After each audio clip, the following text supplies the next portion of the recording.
today we're going to talk briefly about how we go from a cell all the way up to an organism.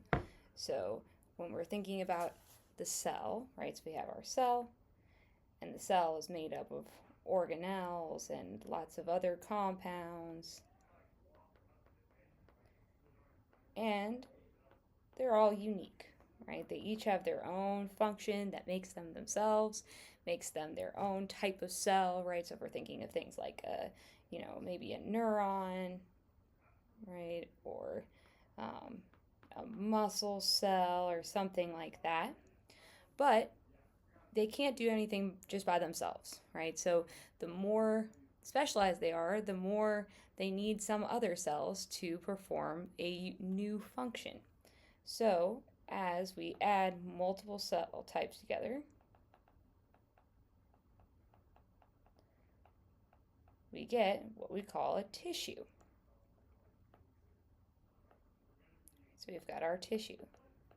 So our tissue is made up of unique cells, and oftentimes we'll have something like a unique matrix, but we'll talk about that more as we get through tissue types.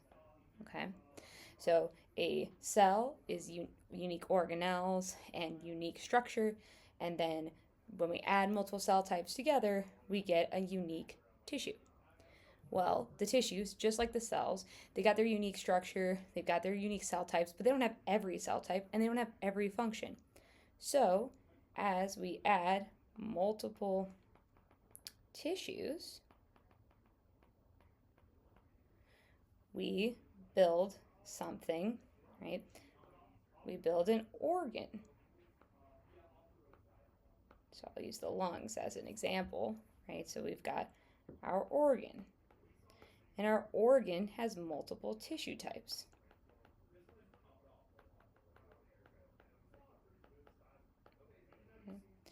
And as these organs, again, they have their unique function, they can do great things, right? My lungs can expand, right? But they're not going to be the ones who do the gas exchange for actually picking up that oxygen. So our organs, right, as we get multiple organs,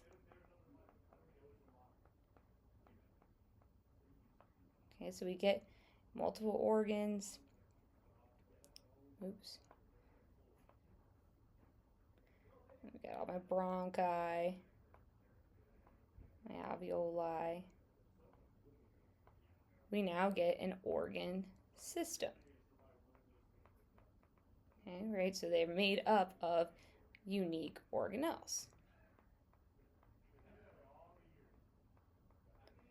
And for me, I find the best way to study any organ system is to start with the cells. So what do these unique cells do? How do they function? What's going on in the cell? How does that contribute to my tissue? What unique type of tissue is present in there? How does it function? And then if I'm looking at the unique organ, build up from there, and then the organ system itself.